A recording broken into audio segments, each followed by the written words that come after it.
আসসালামু আলাইকুম, আমি রোজি রহমান আপনাদের স্বাগত জানাচ্ছি ভিসা প্রফেসরের আজকের ভিডিওতে। আশা করছি সবাই ভালো আছেন, সুস্থ আছেন। আমিও ভালো আছি আপনাদের দোয়ায়। আজ আমি আপনাদের সাথে কথা বলবো স্লোভেনিয়া নিয়ে। আপনাদের মধ্য থেকে যারা স্লোভেনিয়া যেতে চান তারা কিভাবে যাবেন, কারা যেতে পারবেন, কি কি কাজ রয়েছে, কি ধরনের বেতন ভাতা পাবেন জানাচ্ছি, সাথেই থাকুন।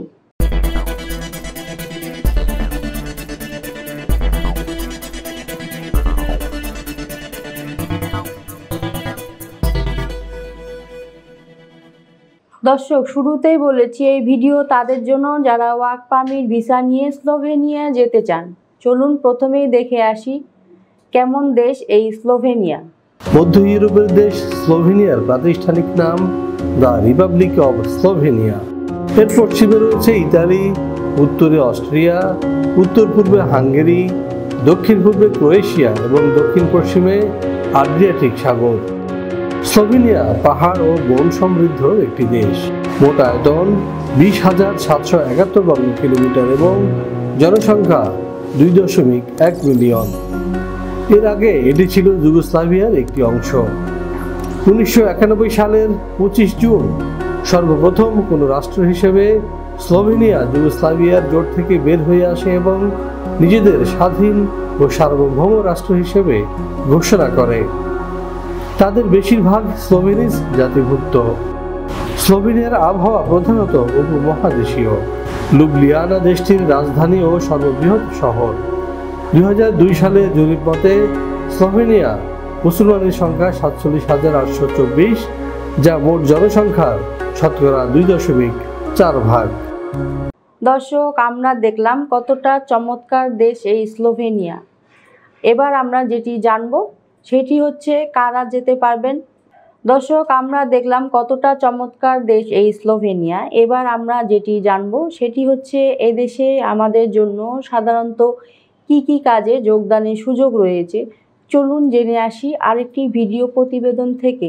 ইউরোপের সেনজেনভুক্ত দেশসমূহে যেতে চাইলে অনেকের কাছে প্রথম পছন্দ স্লোভেনিয়া, কেননা এখনো এখানে খুব বেশি বাইরের মানুষ নেই। স্লোভেনিয়ার ইমিগ্রেশন পলিসি দীর্ঘমেয়াদে যারা দেশটিতে বসবাস করতে চান তাদের জন্য আদর্শ। স্লোভেনিয়ার ভিসার সাথেই পাওয়া যায় 2 বছরের টিআরসি। সেই সঙ্গে যদি এই 5 বছর ফুল টাইম কাজ করার অভিজ্ঞতা থাকে তাহলে তিনি পাবেন স্লোভেনিয়ার পার্মানেন্ট রেসিডেন্ট কার্ড। স্লোভেনিয়ার বর্তমানে কাজের সুযোগ রয়েছে কনস্ট্রাকশন, ফ্যাক্টরি, অ্যাগ্রোওয়েজ ফ্যাক্টরি প্রভৃতি। এখানে যে কোনো কাজের ন্যূনতম বেতন 1,20,000 থেকে 1,30,000। বেশিরভাগ কোম্পানি থাকার ব্যবস্থা দিচ্ছে একেবারে ফ্রি।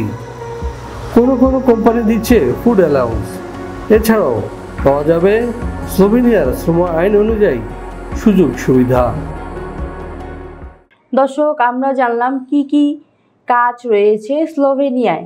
এবার আমরা যেটি জানব সেটি হচ্ছে কারা যেতে পারবেন স্লোভেনিয়ায় এবং ডকুমেন্ট হিসেবে আমাদের কি কি প্রয়োজন হবে।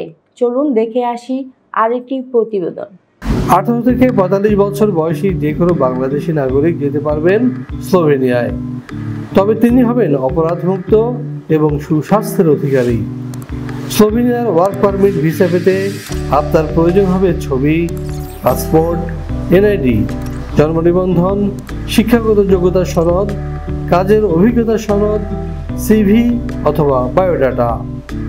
ইংরেজির পাশাপাশি যদি স্লোভাক ভাষা জানা থাকে তাহলে আপনার ভিসা ঠেকায় কে? দর্শক, সবই জানা হলো, কিন্তু প্রশ্ন হচ্ছে স্লোভেনিয়া যেতে কত টাকা খরচ হবে। হ্যাঁ, এ বিষয়ে বিস্তারিত জানতে ফোন করুন নিচের দেয়া নাম্বারে অথবা সরাসরি চলে আসুন আমাদের ঠিকানায়। আমাদের অফিস খোলা থাকে শুক্রবার এবং সরকারি বন্ধ ছাড়া যে কোনো দিন সকাল 10টা থেকে সন্ধ্যে 6টা পর্যন্ত। আশা করছি আপনারা মোটামুটি সব তথ্য পেয়ে গেছেন। এবার আমার বিদায়ের পালা। তার আগে বলবো অবশ্যই আমাদের চ্যানেলটি সাবস্ক্রাইব করে রাখুন, কারণ আমরা সবসময় চেষ্টা করি নিত্য নতুন দেশে কাজের সুযোগ নিয়ে আপনাদের জানাতে। সবাই ভালো থাকুন, সুস্থ থাকুন। আবারও দেখা হবে নতুন কোনো দেশ নিয়ে। আল্লাহ হাফেজ।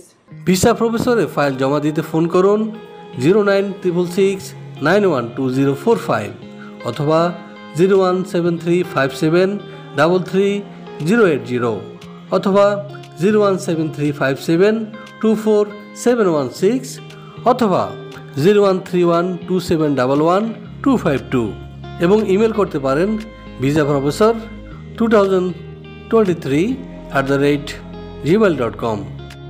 আমাদের সম্পর্কে আরও বিস্তারিত জানতে ভিজিট করুন www.visaprofessor.org এবং বিভিন্ন দেশের জব ভিসার আপডেট তথ্য জানতে ভিজিট করুন আমাদের অনলাইন পত্রিকা www.visanews24.com।